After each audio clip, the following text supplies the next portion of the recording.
guys, welcome back to SB Basic. Last week you saw that Teal completed our master head door, which works perfect. I love it. But it got me thinking about other projects down below. We have a couple of nice days coming up and it is a perfect opportunity for him to work on our countertop. So stick around and we're going to show you how he built it. So we've had a lot of comments and questions about our countertops. How they're built, how much they weigh, how much they cost, and why we don't have fiddles. So we're going to answer some of your questions. Okay, so let's talk about fiddles. I can talk fiddles. I don't like them. I just don't like them. Why? I don't like them. We're not going to have it on the boat. A lot of people have asked why we don't have it and that we should. On our last boat, we didn't have fiddles. And we did okay. Nothing flew off the countertop. I can't recall one thing ever falling. No, I'm very careful about that. Everything is stowed away before we head out. But some boats have them. Well, most boats have them. Some boats don't. And about 50% of catamaran manufacturers put it on, 50% don't. So it is a preference, and your preference is? No fiddles. I don't want fiddles on our countertops. I like the look of the streamlined, solid countertop look. And I could always add fiddles later. Real easy. That's not going to happen. Okay. So sorry guys, no fiddles on SB Basic. So we're going to talk concept and design. I wanted a solid surface countertop so bad. That was my one wish in the galley. Teal has his man cave in the nav station and I have my wish list in the galley. I spend a lot of time in there. It makes me happy. So one of the things that I was on the top of my wish list was a solid countertop. But Teal did not want that because of the weight issue. Our boat is weight sensitive. So his favorite phrase for me when I would say solid counter surfaces was no. We argued and argued about it. Oh, we argued? You voiced your opinion and I listened like a good husband. You said no every time. So I researched online and I did find something that would actually work, but it just wasn't in our budget. So we got back to the drawing board and Teal came up with a good compromise that I could have my solid surface and we were sensitive to the weight.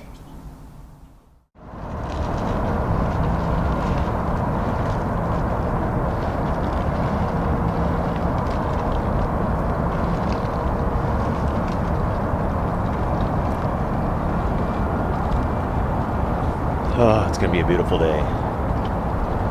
Mid-60s today, Seattle, in October. That's crazy. Let's get to work.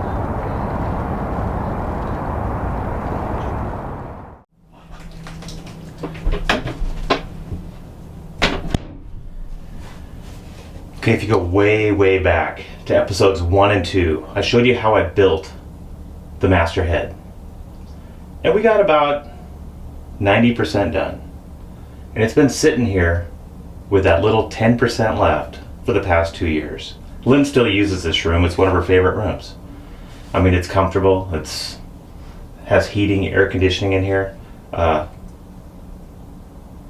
it's not plumbed in yet. The sinks aren't in. Everything's just loose. Look at this. Counters are loose. So I need to get the counters finished. Once I get the counters finished, that opens up the rest of the projects. And those should go pretty quick. I could get the sink secure. I get the counters in permanently. I could get the faucets in. Get the head plumbed in. So that's what I'm going to do. First thing to do is attack this counter. And I'll tear this out, get it out in the cockpit, break it down, and get to work.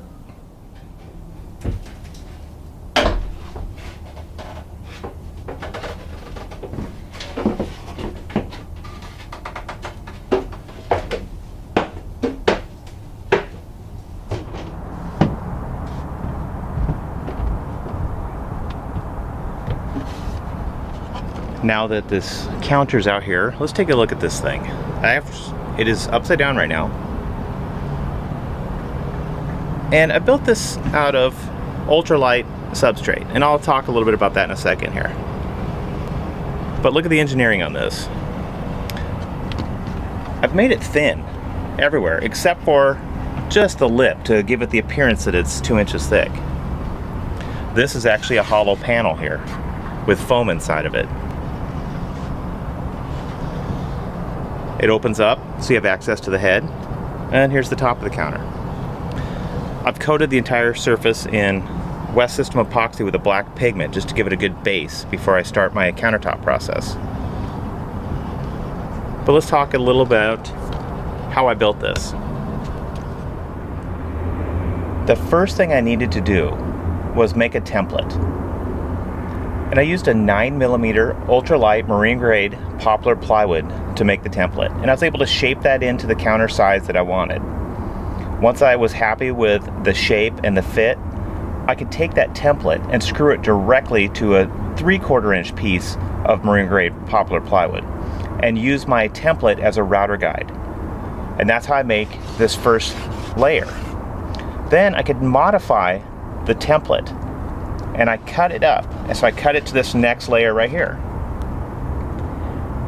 Screw it back to a 3/4 piece, and I could make this next cut by using it as a router guide.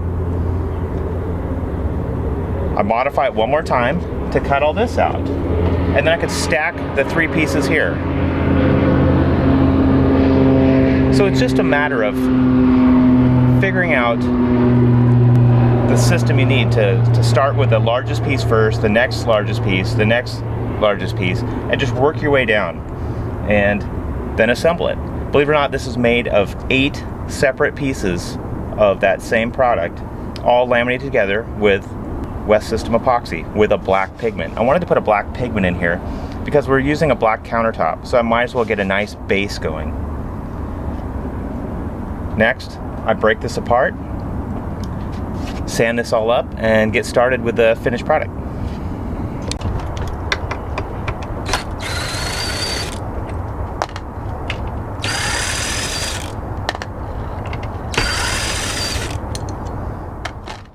Now that I've broke this down, I'm going to give it a good sanding and make sure all my surfaces are nice and smooth.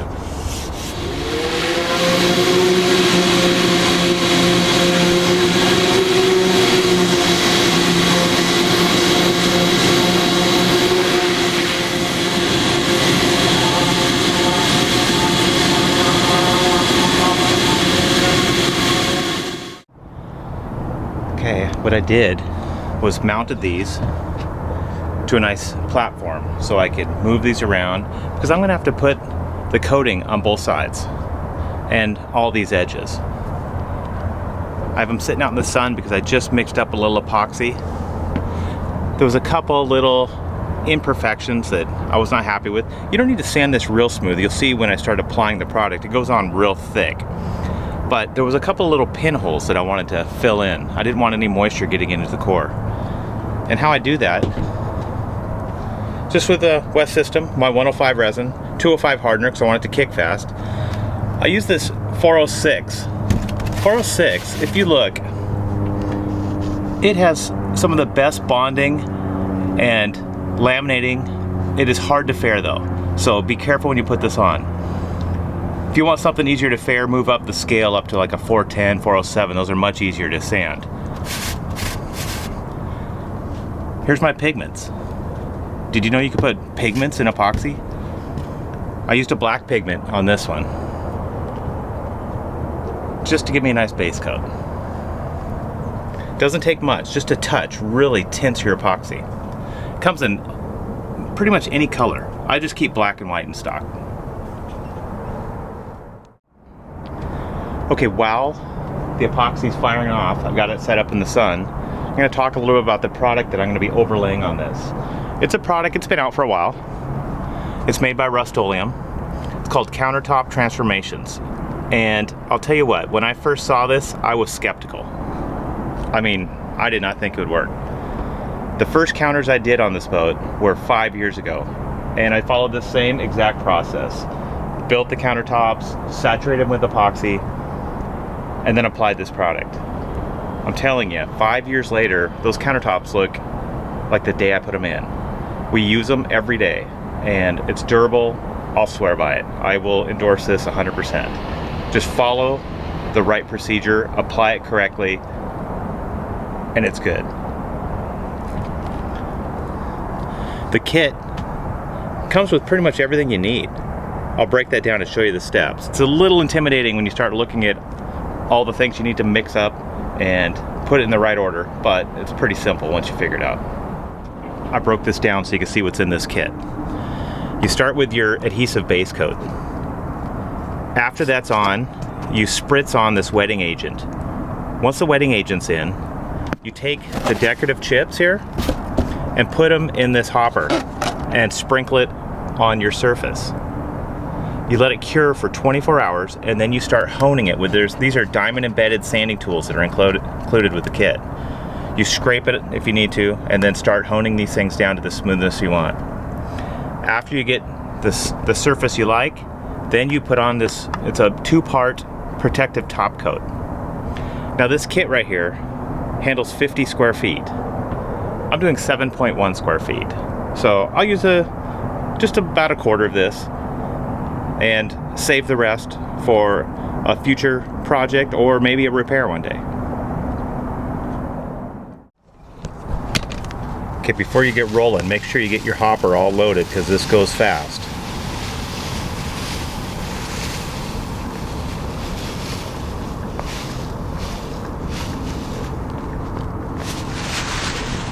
Okay, about 3/4 full.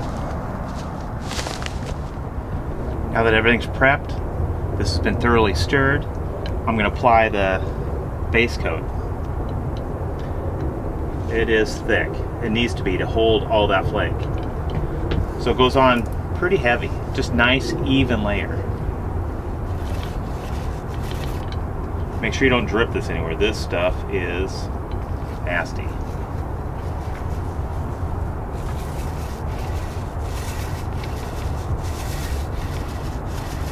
All this is low odor, so you don't need to take any extra precautions. I mean, I can't smell a thing. Doing it outside regardless, just in case. Next thing you do is just mist it with a wetting agent.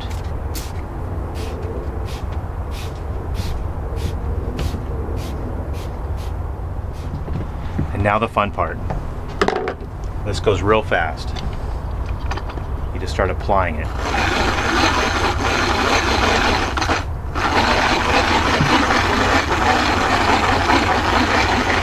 It's going to make a bit of a mess.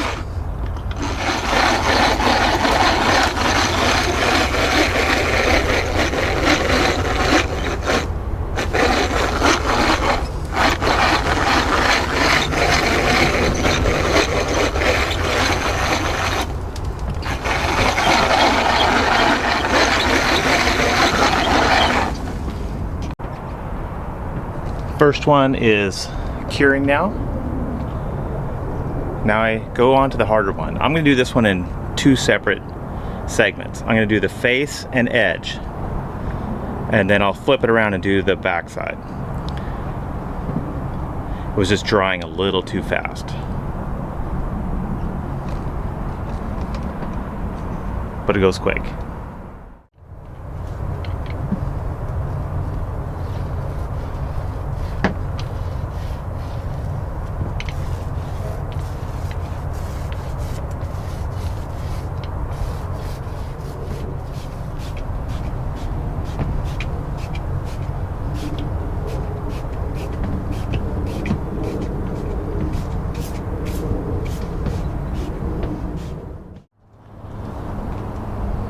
Everything's been applied. Now it's just a matter of cleaning up my mess before Lynn gets home and letting it cure. Beautiful day, perfect day for this. It's like almost 70 out here. Loving it. And just like that, spotless. I think it's time for lunch.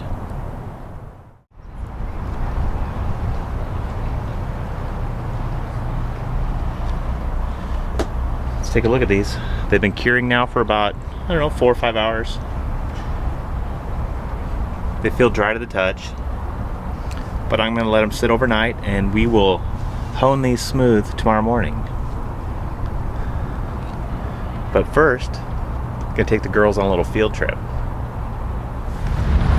Hey guys, we are going to the Borealis Light Show at Mohi.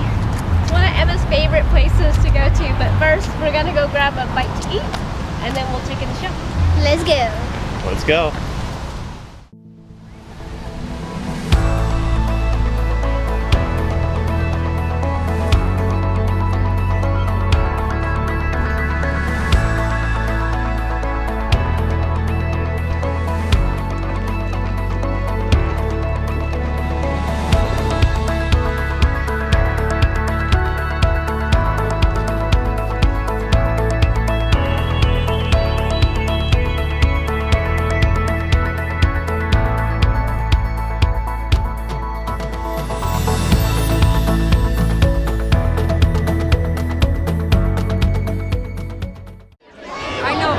Okay, 4 minutes left. You guys ready? I'm so ready. It's cold. I'm ready to see the lights. Me too. Fist bump.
Emma, what was your favorite? The first one and the last one. Do we know what countries it's from though? China is the last one, I think. I don't know what the first one was, but the first one might have been was America. pretty amazing. I think, Might have did been it say it was America. Romanian? I Really? don't know, but It was cool. or It had like a Tasmania? whale. I don't know. It was TUS. Had Oh, like was a, it really? TUS, yeah. It had like a whale on it. I don't know. It was pretty So cool. cool. Okay, let's get back to the boat. It's getting late.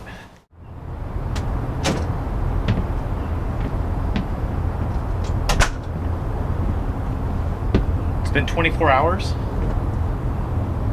These are cured. Now it's time to get the surface honed down to the texture that I want. You could go totally smooth on this, or you could leave a little bit of stipple. I prefer just a little bit of stipple. I think it looks nicer. So that's what we're doing today. After we hone it down, we'll put the protective top coat on. Beautiful day. We'll get lots done today.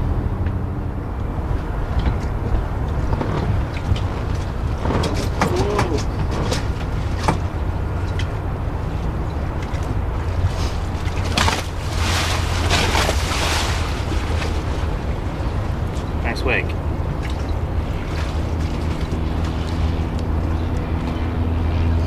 First thing I do is break this down.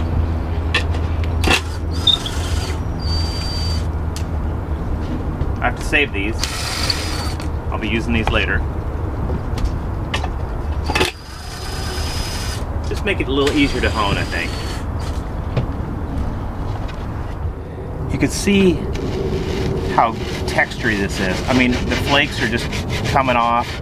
What we want to do is knock all this down first with a little plastic scraper. Everything we're going to do is with hand tools today. Just knock as much as you can off. I didn't want a nice even finish. I like to have it a little bit of heavy, light. Makes it look more like natural stone.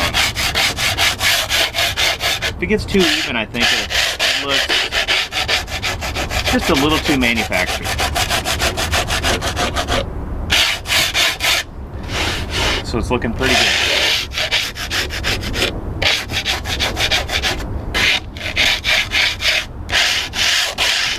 After you knock it off by hand,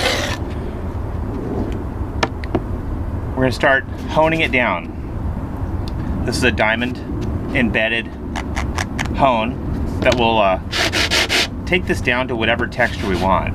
And then this is a little fine sander just to kind of do the edges. You don't want to hone the edges because you'll burn right through it.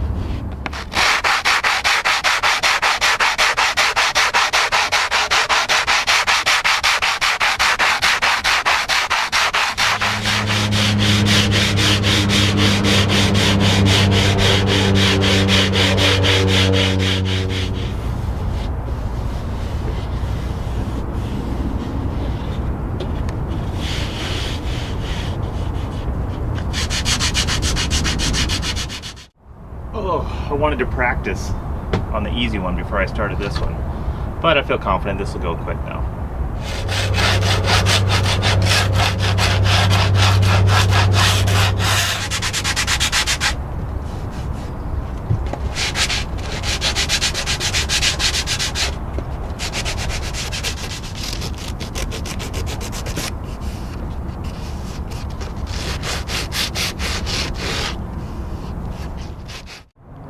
They are all honed and ready for the top coat. Now, just clean up.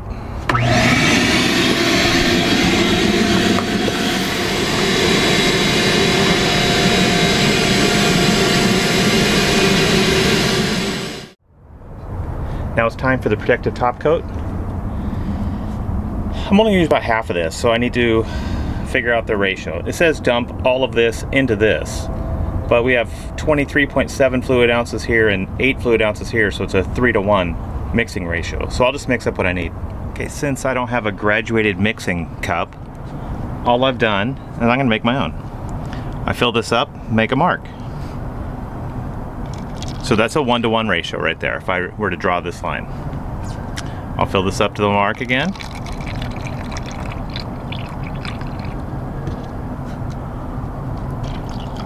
There's a 2-to-1 ratio. Let's take some of that out.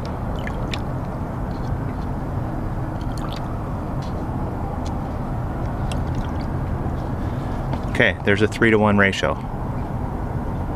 Mark this out, empty the cups, dry them off, and I'm good to go.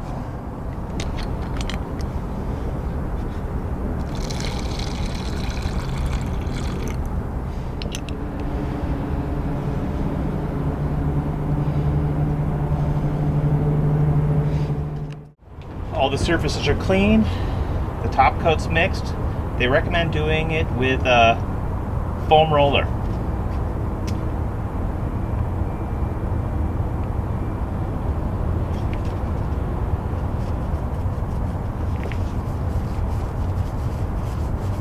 This is where it really darkens up your project here.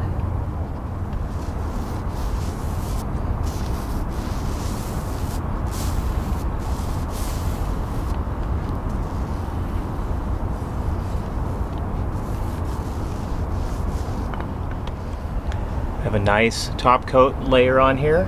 Everything is looking good. We'll let this cure in the shade for about an hour or two, and then I'll move it to the sun just to bake it in. Here's something I always do. When I'm using foam rollers or any rollers that hold a lot of resin, I get it off the boat to let it kick. Don't just throw it in the trash. They heat up quite a bit. They hold a lot of resin, and with that much resin in there, it creates a lot of energy. You don't want to burn your boat down. Okay, there we go. Almost done. Okay, this stuff's about dry. A couple more hours.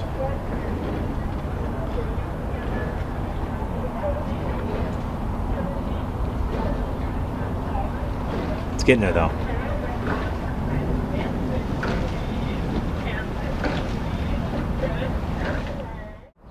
And just like that, it's been 2 days. I let these cure for 2 days. And they are ready to be assembled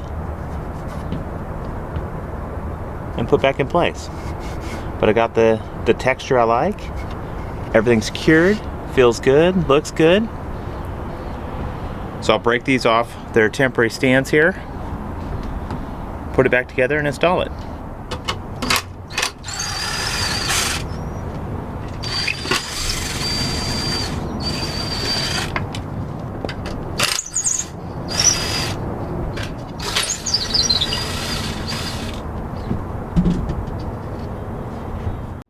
Okay, now I have to get the catches installed that hold it in the closed position before I put the continuous hinge on, so it doesn't overextend itself.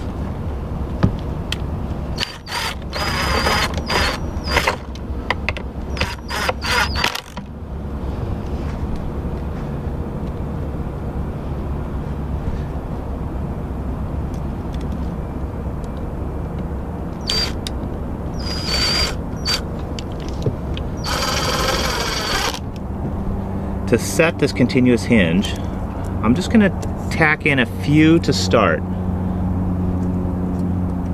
I'm not going to do all of them, just in case I have to remove it. I want to make sure that it fits in the way I originally designed it. Okay, now here's the lid. Slide this up into position. Open the continuous hinge.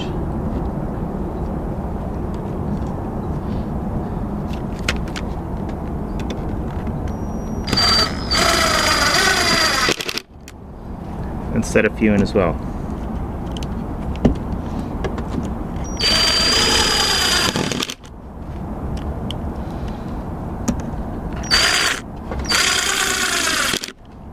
I'll put the rest in after I test fit it.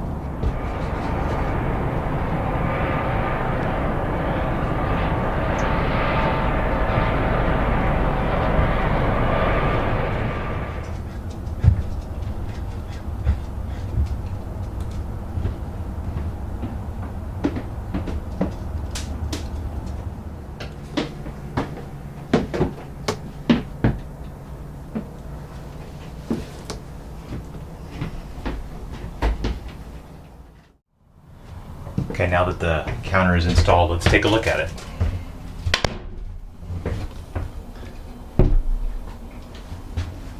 There we go. Lynn has her faux looking solid surface. Full 2-inch thick, or it seems, undermount sinks all throughout the boat now. They're all in. So here's the final specs on this. I'll throw it up on the screen. Not too bad. Let's take a look at the other counters in the boat as well. Here's the upper head. Has the same articulating countertop to reveal the head under that locks up and out of the way. Let's show you how that works. Let me unclick it. Just like that. Now let's look at the specs on the galley countertops. Quite a bit more surface area here, but they're all constructed the same way.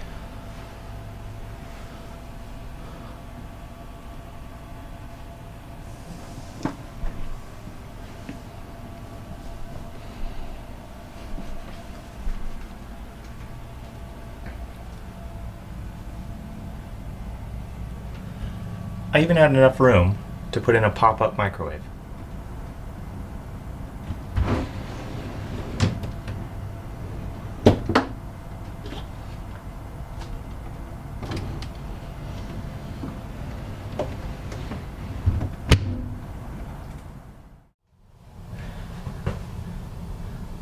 Okay, now that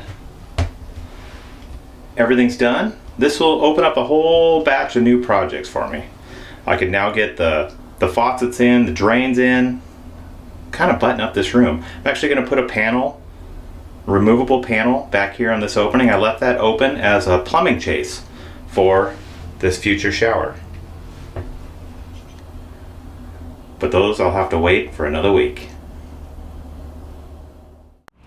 Hey guys, thanks for watching this week's episode of Onboard Lifestyle. If you liked it, be sure to give us a thumbs up and hit that subscribe button. We also have a Patreon campaign and the link is down below. Come back next week to see one of our cool new videos. See you then!